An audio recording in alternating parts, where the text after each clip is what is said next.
Shalom Bapak Ibu Saudara. Dari rangkaian kita sepanjang bulan April ini, kita masih tema sesuai dengan hati dan setiap hamba Tuhan Saudara. Dan saya rindu masih dalam suasana Jumat Agung Paskah. Minggu lalu kita masih merayakan Paskah Saudara. Sepanjang bulan ini kita sebut dengan bulan Paskah. Saya mengajak Saudara merenungkan satu kisah waktu Yesus disalib. Ada percakapan antara Tuhan dengan penjahat kiri kanannya, saudara, yang sedang disalib juga. Dan ini menarik, membawa kita dalam satu situasi yang kita bisa pelajari bersama. Bapak Ibu, mari kita buka Alkitab kita. Judul firman Tuhan hari ini saya beri judul di antara dua salib. Jadi salib itu bukan cuma satu, saudara. Di saat Yesus disalib ada 3 salibnya. Yesus di tengah, ada 2 lagi di kiri dan kanan. Mari kita buka Alkitab kita dari Lukas pasal 23 ayat 39 sampai 43, Bapak Ibu. Lukas pasal 23 ayat 39 sampai 43. Kita baca bersama ayat 39 bergantian nanti Bapak Ibu. Lukas 23 ayat 39 sampai 43. Bapak Ibu nanti saya bacakan ayat 39 terlebih dahulu. Nanti Bapak Ibu Saudara yang di gereja dan di rumah membaca ayat 40 berlanjut sampai ayat 43 yang terakhir. Sudah ketemu? Katakan amin. Lukas 23 ayat 39. Demikian firman Tuhan, saya mulai dulu. Seorang dari penjahat yang digantung itu menghujat dia, katanya, "Bukankah engkau adalah Kristus? Selamatkanlah dirimu dan kami." Silakan.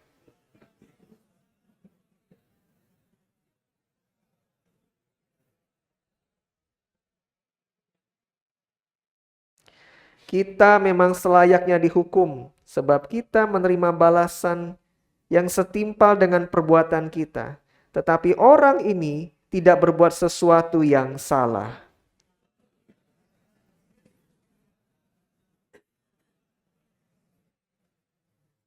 1, 2, 3. Kata Yesus kepadanya, "Aku berkata kepadamu, sesungguhnya hari ini juga engkau akan ada bersama-sama dengan aku di dalam Firdaus."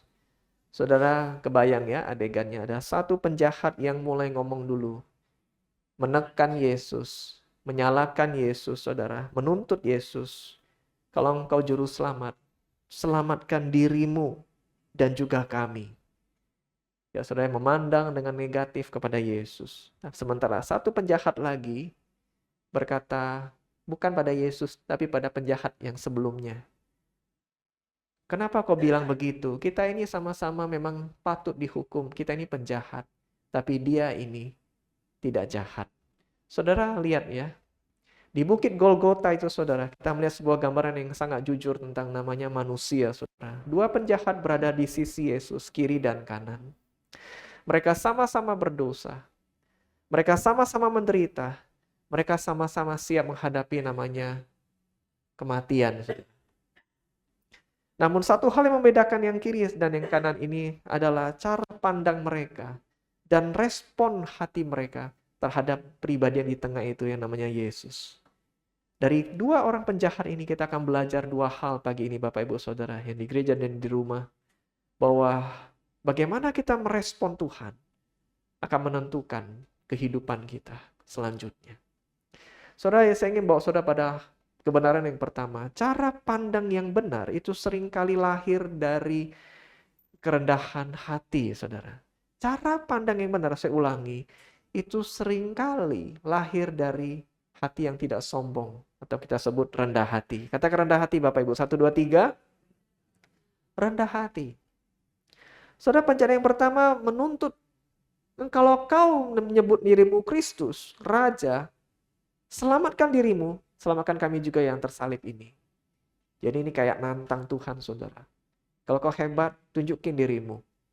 Saudara, ini orang benar-benar kayaknya mau sampai mati pun masih membuat jahat ini, saudara. Ini bukan iman. Ini tuntutan pada Yesus. Dia melihat Yesus sebagai alat saja untuk menyelesaikan problemnya. Kalau kau Raja, selesaikan masalah kita. Kita nggak jadi disalib. Kita turun hidup-hidup, melanjutkan hidup. Saudara, cara pandangnya salah karena hatinya tidak pernah tunduk kepada yang namanya Tuhan. Dia mungkin semasa hidupnya, kita tidak meneliti lebih jauh saudara, masa lalunya, rekam jejaknya, yang penjahat yang pertama ini. Tapi sangat mungkin dia dipenuhi dengan kejahatan hidupnya. Dia tidak takut dengan manusia. Bahkan mungkin dengan Tuhan pun dia tidak takut, saudara. Penjahat yang kedua, sebelah satu lagi, saudara. Dikatakan dia menegur temannya ini. Dia menegur teman yang satu ini, saudara. Tidak hanya menegur, dia mengakui kesalahannya. Ayat yang kita baca mengatakan, kita ini memang patut dihukum karena kesalahan kita. Sementara dia ini tidak. Saudara, dalam seketika, penjahat ini menjadi lawyer, saudara. Menjadi pengacara, menjadi pembelanya Tuhan Yesus. Betul ya, saudara ya? Di saat itu penjahat ini berubah menjadi pembela Yesus. Ini kayak lagi sidang pengadilan, saudara. Ada penuntut umum ya, penjahat yang pertama. Penjahat yang kedua menjadi pembela Yesus yang lagi ditekan ini oleh penjahat yang pertama. Padahal penjahat ini, saudara, yang bela Yesus ini, bisa juga nyalain Yesus, menyalahkan keadaan. Bukankah ini yang sering terjadi dengan kita waktu kita lagi menderita? Kita dengan cepat menyalahkan situasi, menyalahkan orang lain, bahkan juga menyalahkan Tuhan. Tapi penjahat ini anehnya, saudara, dia tidak nyalain siapapun. Dia tidak membela dirinya. Ini juga sering kita lakukan. Waktu kita dalam penderitaan, bukan hanya menyalahkan orang lain, kita membela diri. Bahkan tidak jarang playing victim, memposisikan diri kita seakan jadi korban. Bahkan dia tidak melakukan apa yang mungkin sebelumnya dia sudah banyak lakukan di masa lalu. Di detik-detik terakhir kehidupannya, saudara, dia justru memilih takut akan Tuhan. Masih ingat dengan Tuhan. Bukan cuma masih ingat dengan Tuhan, dia sadar dirinya ini berdosa. Dia pun menghormati orang yang dieluk-elukan sebagai Mesias ini yang namanya Yesus. Kau tidak takut ya dengan Tuhan, katanya pada penjahat yang pertama. Kita ini memang selayaknya dihukum. Soalnya di saat itu, penjahat ini tidak lagi sombong. Ucapan seperti ini, saudara, hanya bisa muncul dari sebuah kerendahan hati. Bapak, Ibu, Saudara, mungkin kita sering memiliki cara pandang yang salah. Itu karena mulai dengan hati yang salah.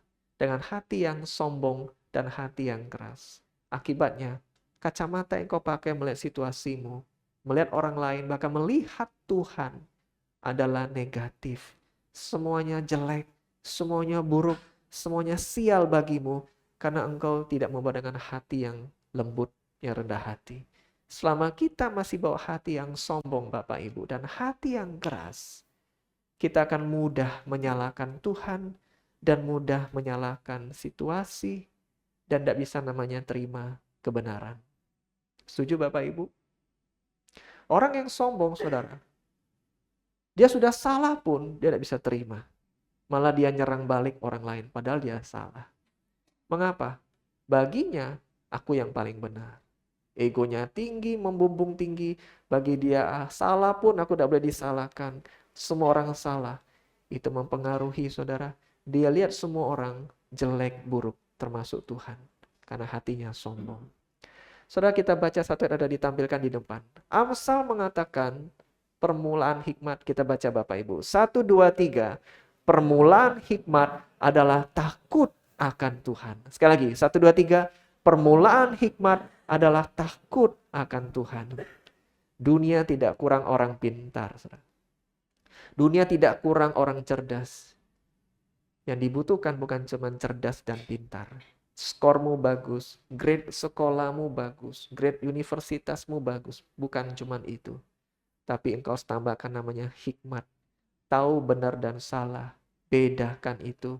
Butuh hikmat bijaksana. Dan Amsal mengatakan itu semua bisa mulai dengan hati yang takut akan Tuhan.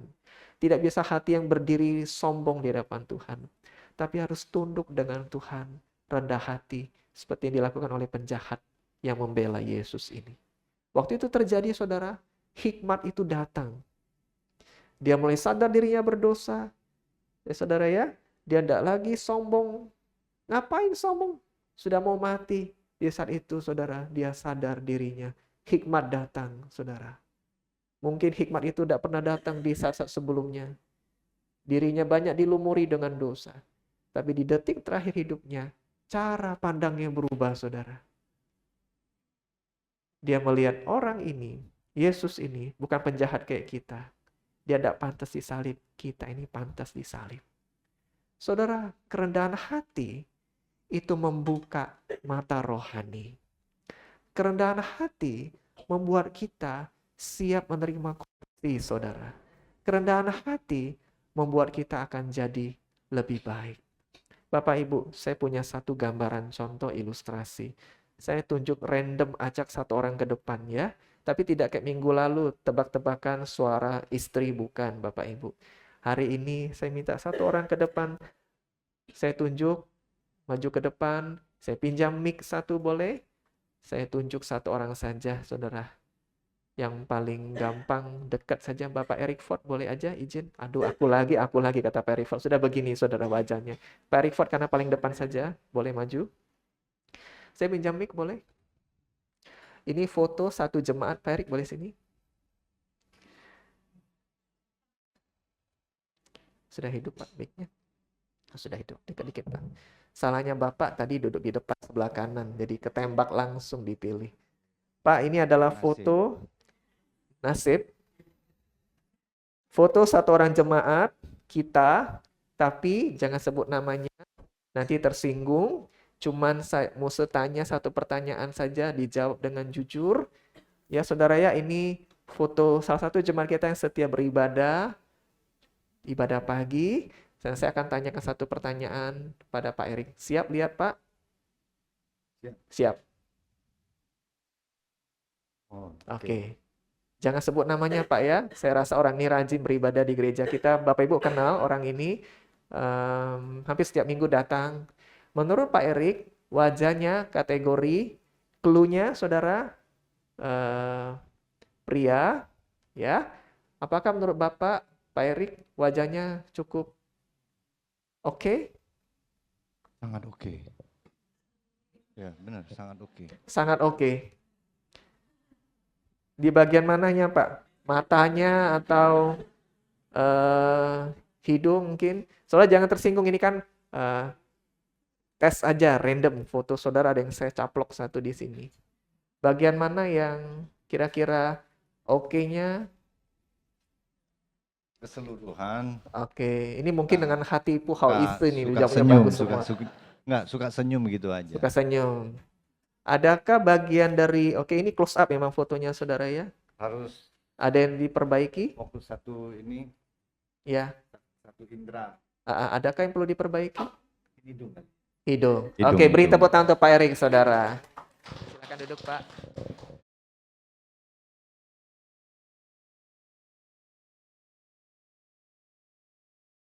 Ini gak adil kalau cuma satu orang, karena nanti nggak imbang. Satu pria, satu wanita, boleh ya? Wanitanya Yan saja boleh Yan? Ke depan Meriel, saudara. Pakai mic aja ya. Meriel ke sini. Tetap foto yang sama, boleh mendekat Meriel. Apakah orang ini menurut Meriel cukup oke wajahnya? Jangan tersinggung saudara. Nah langsung aja langsung senyum nih, karena kenal nih pasti. Ada di antara saudara.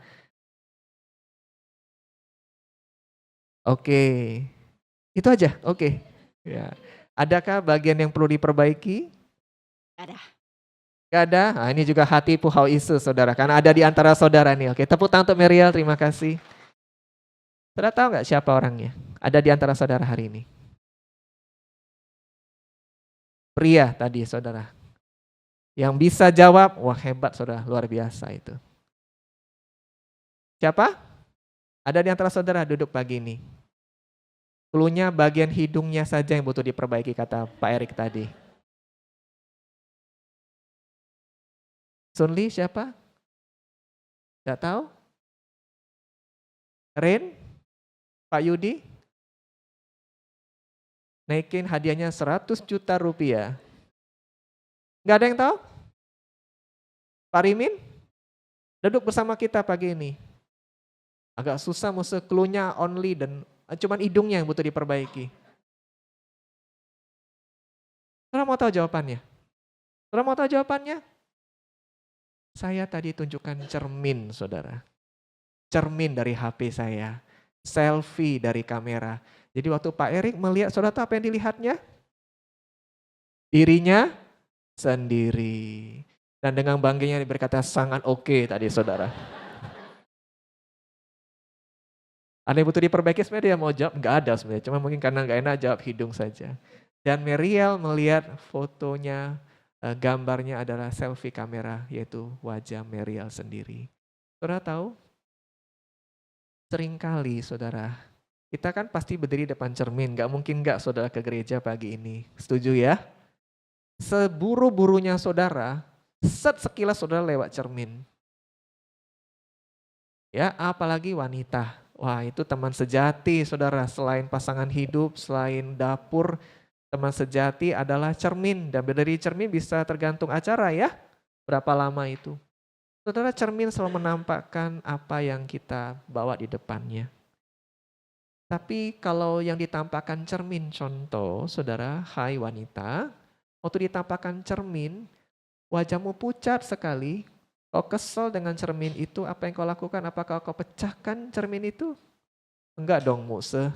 Bodoh. Yang harusnya dilakukan, saya dinampakkan oleh cermin itu pucat, wajahnya enggak seger, ya ada saya ambil make up saya mulai berdandan. Kalau saya cantik, cerminnya juga akan ikut dong. Setuju Bapak Ibu? Tapi yang sering kali terjadi dalam hidup ini saudara, waktu Tuhan tunjukkan cerminnya, siapakah kita sesungguhnya, kita nggak bisa terima. Kita mulai menyalahkan situasi, nyalain Tuhan. Kita nggak bawa hati yang rendah hati, tapi hati yang sombong. Penjahat ini saudara, waktu dia lihat Yesus, dia kayak melihat Yesus bawa cermin, ini loh dirimu. Ini loh dirimu.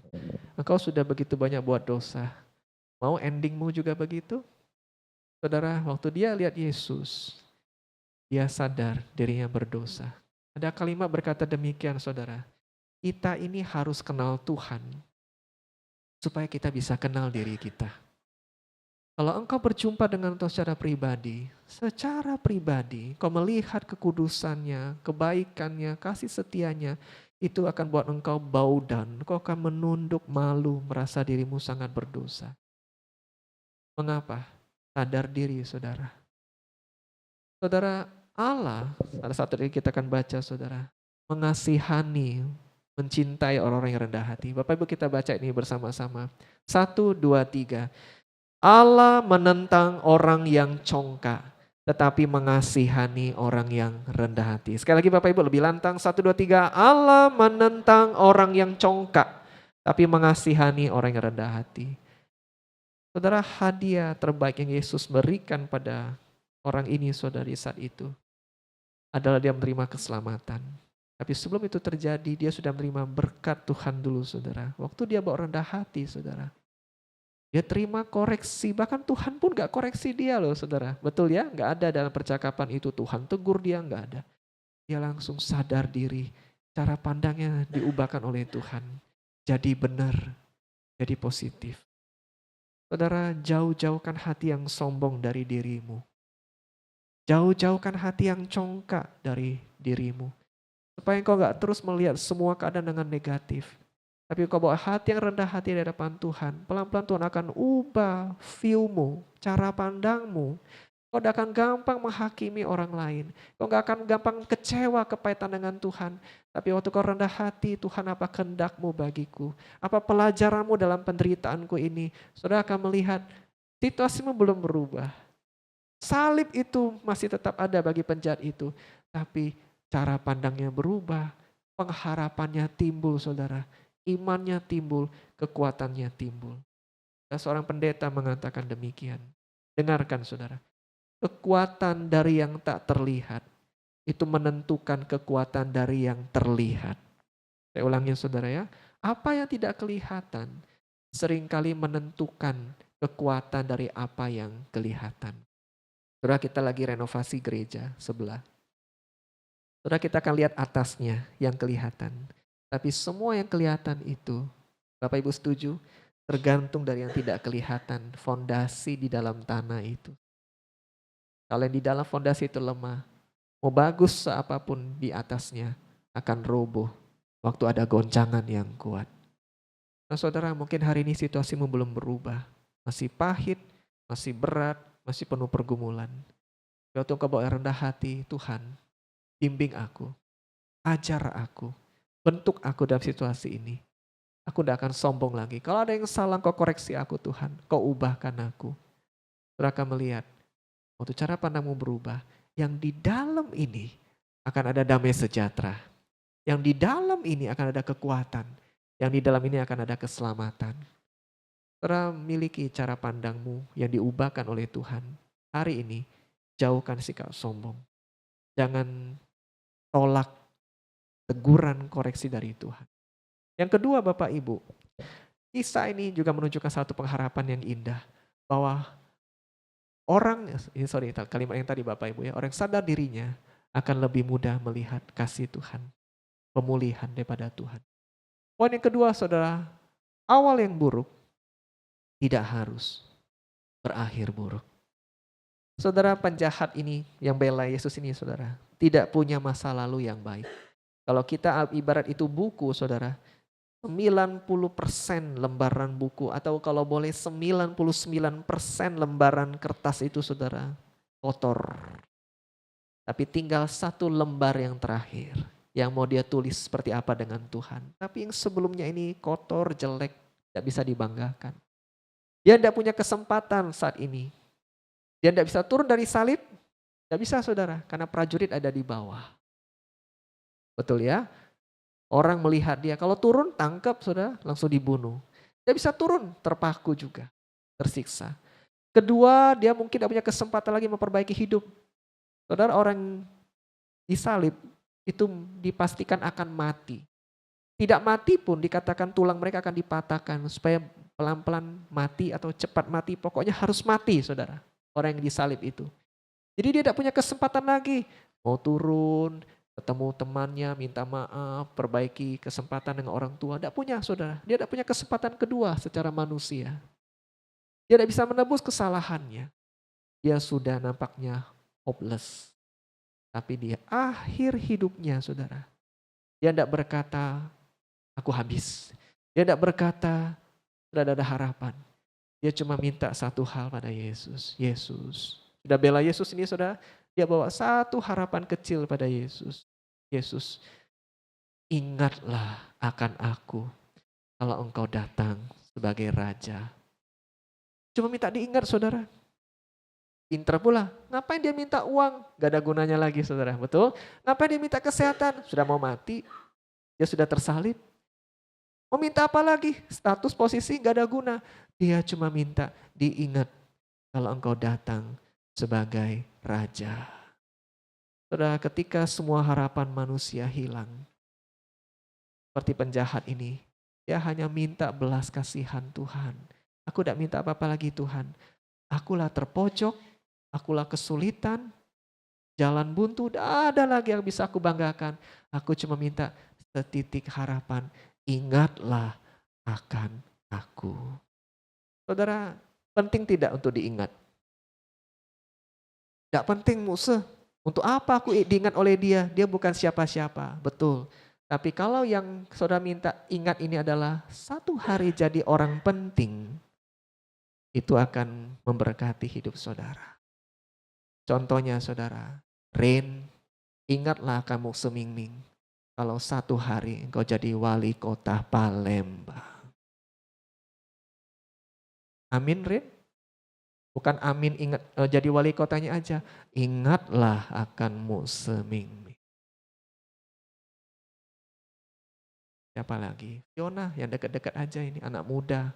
Anak muda ini masih punya banyak cita-cita, mimpi yang besar. Fiona, ingatlah akanmu semingming apabila engkau menjadi istri salah satu pengusaha nasional di Indonesia. Amin nak. Jadi istrinya enggak apa-apalah walaupun enggak jadi pengusahanya. Siapa lagi saudara? Oh saudara jangan anggap remeh. Apa yang kita bisa jadi, terutama anak-anak muda, dengarkan. Tidak ada yang tahu satu hari Jojo ini akan jadi menteri dalam negeri. Tidak ada yang tahu. Saudara bilang, mesti ketawa be kita. Saudara, tidak ada yang tahu. Betul? Tidak ada yang tahu ini. Siapa lagi saudara? Anak-anak muda. Ricky. Siapa lagi? Tidak ada yang tahu saudara. Tidak ada yang tahu. Itu pun mungkin yang menjadi harapan si penjahat ini. Tuhan, kalau engkau datang sebagai raja. Dia belum lihat saudara. Kalau engkau datang sebagai raja, please ingatlah akan aku. Bayangannya saudara, imajinasinya Yesus duduk di tahta. Jadi raja. Kau penjahat ya, sini. Kita akan gantung sama-sama. Ingat dak? Gimana aku bisa lupa Tuhan, aku kan yang bela engkau. Betul kata Yesus, sini aku raja. Wah saudara, dia dengan bangga dipanggil ke depan. Malu. Ini kau jangan sungkan kata Yesus. Kau tegak di samping aku jadi raja sekalian. Kau mau makan apa? Aku pesan sekarang kerajaanku ini, kerajaan sorga. Wah bangganya bukan main, hanya karena diingat saudara. Dia cuma minta diingat. Dan Yesus saudara menariknya. Memberikan jawaban yang luar biasa. Hari ini juga kau akan ada di Firdaus. Firdaus itu sorga saudara. Kata lain yang digunakan untuk melukiskan sorga. Dosa tunggu lama. Hari ini juga engkau meninggal, engkau mati. Engkau akan bersama aku di Firdaus. Saudara, Tuhan langsung jawab. Langsung kasih jawaban yang tegas. Engkau akan ada bersama dengan aku. Saudara, luar biasa. 99% lembaran hidupnya kotor, jelek. Satu lembar terakhir, Tuhan tutup dengan indah. Awal yang buruk, tidak masalah. Waktu dia berjumpa dengan Tuhan, dia bertobat, dia terima anugerah Tuhan. Di titik terendahnya saudara, anugerah itu tetap hadir. Saudara, situasi yang penjahat ini mungkin kita pernah alami, atau mungkin sedang kita alami di titik terendahmu. Di titik putus asamu, jangan menyerah. Tuhan masih bisa membuka pintu anugerah. Saudara, ada ayat yang akan kita baca bersama. Yakobus 6 ayat 37b. Mari kita baca Bapak Ibu. 1, 2, 3. Barang siapa datang kepadaku, ia tidak akan kubuang.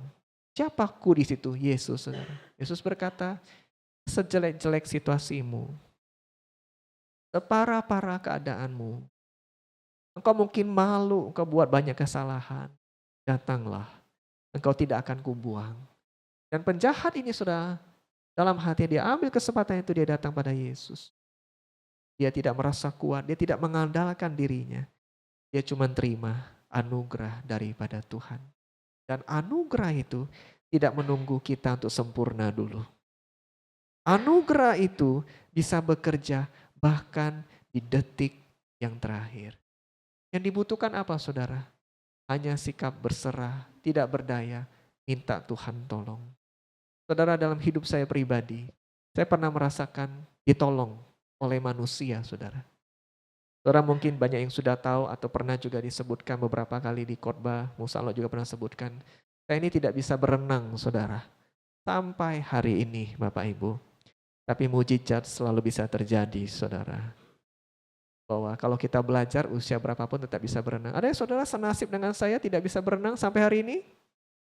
Siapa yang tidak bisa berenang? Angkat tanganmu, itu menjadi penghiburan bagi saya saudara. Angkat tanganmu yang tidak bisa berenang, jangan malu saudara. Ini tidak bicara soal sorga atau neraka. Angkat tanganmu tinggi dikit, Esi jangan malu Esi. Angkat tanganmu Ibu Lili juga, satu pengharapan luar biasa. Bukan saya sendiri saudara. Siapa lagi? Tidak bisa berenang? Semua bisa berenang. Lili gak bisa berenang. Oke saudara, saya cerita sedikit jeleknya kalau saudara gak bisa berenang. Saya hampir mati berapa kali gak bisa berenang. Paling tidak 2 kali. Di Lampung sekali, di Bali sekali. Ceritanya menyedihkan tapi setiap kali yang dengar pasti ketawa. Saya di Lampung mau mati di pantai digiring. Waktu itu kalau gak salah dengan teman-teman rame-rame masih remaja. Saya gak bisa berenang saudara. Gayanya gaya batu, masuk gak keluar lagi. Tapi mau main di pantai, waktu itu ada ban ya, ban bulat yang biasa orang pakai untuk berenang. Saya ini duduk di atasnya, berbaring leha-leha, digiring oleh arus saudara. Dari pantai mulai ke tengah mulai panik. hampir mati. Untung Tuhan tolong bagaimana itu pelan-pelan kedorong agak ke tepian, jauh dari tempat kumpul tapi masih selamat. Pernah juga di kolam evergreen, itu hampir 2 meter, tidak sampai 2 meter. Saya dengan PD-nya cemplung. Ada teman-teman dulu, angkatan, angkyang mereka. Ada Rudi Latif juga waktu itu. Rudi Latif kita pernah bareng-bareng berenang. Sudah lama kejadiannya mungkin masih lupa. Saya cemplung saudara, mau mati juga. Karena kaki nggak nyampe lantai. Akhirnya ditarik. Yang ketiga di Bali, ditarik rambut saya. Jadi ceritanya ini selalu menyedihkan saudara. Tapi saya nggak mau cerita, saudara akan ketawa lagi nanti. Karena di balik penderitaan, saudara nanti akan ketawa. Saya mau mati berapa kali gara-gara nggak bisa berenang saudara. Tapi yang saya pelajari, saudara kalau kita sudah nggak berdaya, hampir tenggelam. Kita nggak bisa buat apa-apa. Kita cukup berteriak, tolong. Ngapain sombong lagi? Kalau sombong lagi saya sudah nggak berdiri di sini depan saudara. Di titik ada hal yang saya nggak bisa, ada yang bisa. Di titik saya nggak bisa. Saya cuma teriak, Tuhan, tolong saya. Waktu itu bukan pada teriak pada Tuhan, pada manusia dulu. Tolong saya ditolong, dibantu.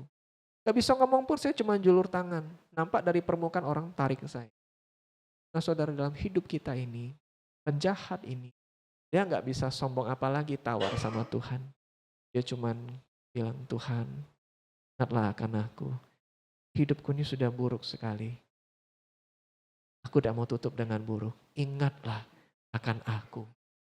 Kalau engkau datang sebagai Raja. Dan Yesus memberikan anugerah. Akibatnya apa saudara? Yang sebelah kanan, dia tidak menerima anugerah keselamatan. Padahal anugerah itu tersedia di depan matanya. Tapi yang satu ini menikmati firdaus sorga dengan Tuhan. Padahal saudara, sepanjang hidupnya, dia tidak jadi rasul kayak Yohanes, Yakobus, enggak. Dia penjahat. Tapi anugerah Tuhan tidak pandang bulu. Awal yang baik tidak harus menjadi akhir yang buruk. Awal yang buruk tidak harus menjadi akhir yang buruk. Saudara, pemulihan Tuhan tidak ditentukan oleh masa lalu kita, tapi oleh respon kita hari ini. Amin. Kalau Tuhan masih memberikan engkau kesempatan bertobat hari ini, jangan main-main lagi dengan dosa. Tidak perlu hancur dulu atau hampir hancur dulu baru mau bertobat. Saya sering mendengar kisah-kisah menyedihkan, hampir hancur baru mau bertobat. Tidak usah. Penjahat ini saudara, lewat sedikit, dia nggak mencicipi sorga. Dia menikmati kebinasaan di neraka. Tapi dia segera merespon dengan cepat. Nah saudara, kalau engkau sedang bergumul hari ini, iblis mulai tabur tawaran-tawaran yang berdosa. Tolak, tidak usah. Aku mau datang pada Yesus. Kalau semua orang sudah mencibir engkau, menganggap engkau pasti akan terus jadi orang yang buruk. Datang pada Tuhan. Tuhan bisa mengubah situasimu jadi baik. Saudara, jika ada penjahat di kayu salib, bisa menerima anugerah Tuhan di detik terakhir. Artinya kita pun hari ini masih punya harapan.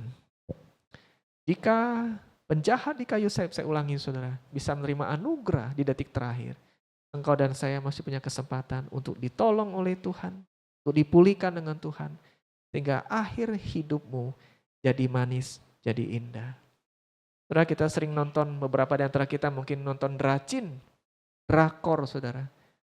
Yang kita pun saya senang nonton saudara, sesuatu yang gak ketebak akhirnya. Plot twist begitu ya. Dan sering kali kita akan senang melihat orang yang jahat, tiba-tiba berubah jadi baik. Akhir cerita ternyata beda dengan awal. Dan hari ini kalau ibarat hidup kita kayak sinetron, episodenya sudah begitu banyak, kita gagal, kita buat salah.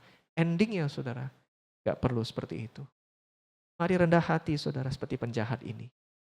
Jangan kayak, saudara kalau membaca perikop sebelumnya, ayat sebelumnya, itu banyak ahli-ahli Taurat, orang-orang Farisi yang pakai jubah rohani. Kelihatan rohani, kelihatan baik, tapi mereka sombong, mereka mengejek Yesus dari bawah. Sementara penjahat ini tidak punya apa-apa lagi. Dia punya hati yang rendah. Tuhan, ini aku. Tolong aku. Nah saudara, mari Bapak Ibu. Situasimu mungkin belum berubah. Tapi miliki hati yang rendah hati. Waktu kau dikoreksi Tuhan, kau berubah. Terima itu. Perbaiki dirimu. Supaya ending hidupmu jangan jadi buruk. Saudara, seringkali Tuhan menegur kita dengan banyak cara. Supaya kita jangan berakhir buruk. Setuju Bapak Ibu? Setuju. Lewat apa saudara? Lewat firman Tuhan. Lewat apa lagi saudara? Lewat firman Tuhan saudara baca renungan. Lewat khotbah. Lewat apa lagi saudara? Lewat media sosial mungkin lewat secara tidak sengaja menyadarkan saudara. Dan Tuhan kadang menegur saudara juga. Supaya saudara nggak berakhir buruk dengan orang-orang terdekat yang ada dalam hidup saudara.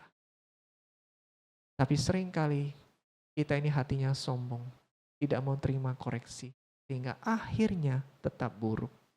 Saya lakukan sesuatu menutup khotbah ini ada 4 menit yang tersisa. Saya lakukan sesuatu yang spontan. Yang mungkin saudara juga alami di rumah. Tapi nggak siap. Akhirnya keras hati. Sehingga saudara tidak berubah lebih baik. Saudara, saya panggil anak saya ke depan ya. Yang nggak tahu ini, Elin boleh ke depan nak. Dia nggak tahu, dia spontan. Berdiri samping papa sini. Ya, saya tanya dia sesuatu. Saya nggak rancang ini, nggak rencanakan saudara. Sebelah kanan nak. Tinggi sekali saudara ya. Saya tanya dia nih nggak tahu. Khotbah ini nggak dipersiapkan untuk dia. Kalau boleh jantungnya dep gitu saudara ya. Saya tanya Elin, sebutkan 3 hal positif yang ayahmu, Pak Pendeta ini bisa kau sebutkan bagus dan banggakan. 3 hal positif.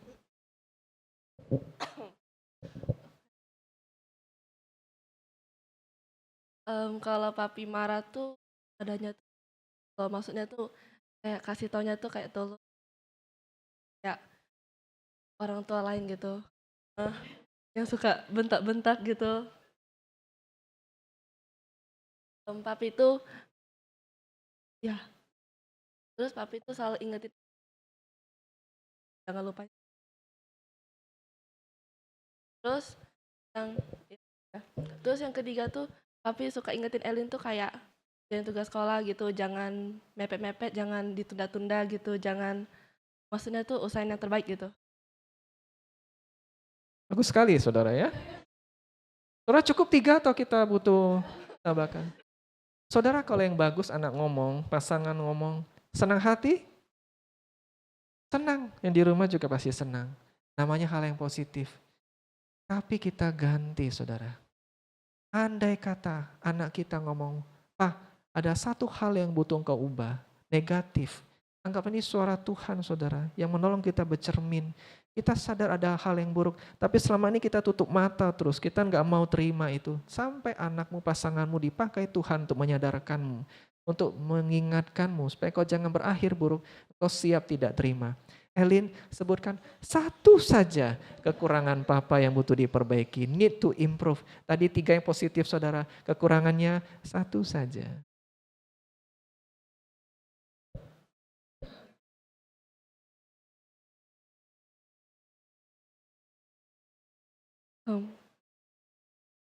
Kebanyakan sih baik semua ya.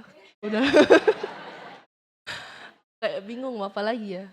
Palingan apa ya? Palingan kan papi itu orangnya perfeksionis gitu kan. Jadi jangan terlalu perfeksionis. Karena perfeksionis kan hidup kita. Berikan tepuk tangan saudara. Terima kasih. Saya agak kurangi dikit uang jajannya minggu ini saudara. Bapak Ibu Saudara betul, perfeksionis. Saya akui itu. Saya pernah berapa kali khotbah.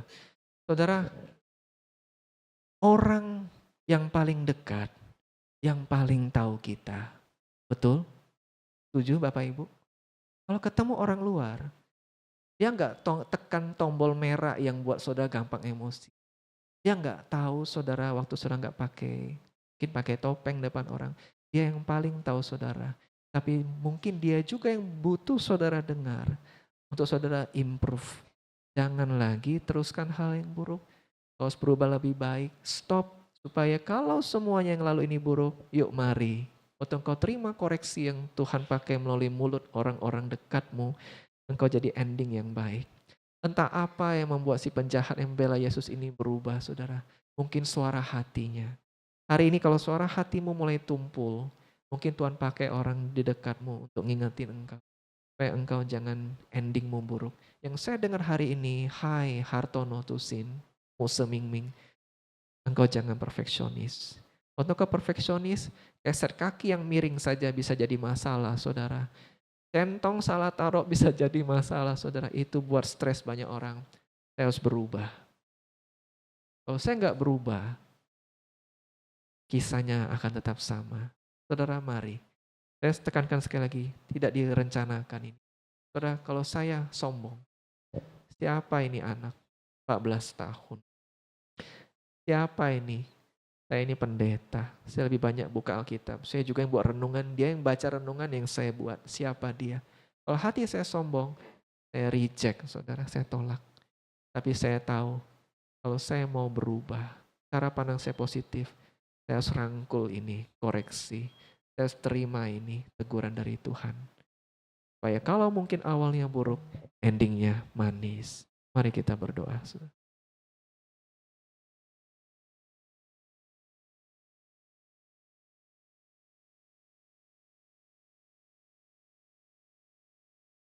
Saudara, ambil waktu sebentar merenungkan firman Tuhan ini. Saudara, bagaimana kondisi hidupmu, situasimu saat ini? Apakah engkau mulai merasa putus asa, berbeban berat, penuh pergumulan, dan mulai ada merasa tidak ada harapan? Saudara, bulan ini adalah bulan Paskah yang memberikan harapan kebangkitan. Kalau Yesus bangkit dari maut, dia sanggup membangkitkan apapun situasi sulit yang saudara hadapi hari ini. Tapi mungkin penghalangnya adalah sikap hati kita, sehingga kita memandang jelek semuanya. Sehingga kita tidak datang kepada Tuhan. Tidak menerima berkat pemulihan daripada Tuhan. Diubahkan oleh Tuhan. Tapi mari hari ini katakan, Tuhan ampuni aku. Aku tidak mau lagi keras hati. Aku tidak mau lagi sombong. Aku mau lembut hati dibentuk oleh Tuhan. Saudara, mari berdoa pribadi. Sebentar saudara berdoa pribadi. Katakan, Tuhan ini aku.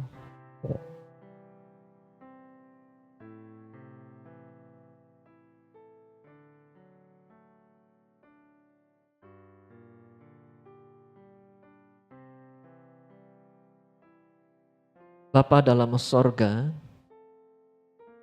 kadang kami terkejut melihat penjahat yang kedua yang membela Engkau ini bisa menerima anugerah keselamatan masuk ke sorga. Dia minim dengan perbuatan baik, tapi karena anugerah Tuhan memberikan dia kesempatan yang dia tidak sia-siakan.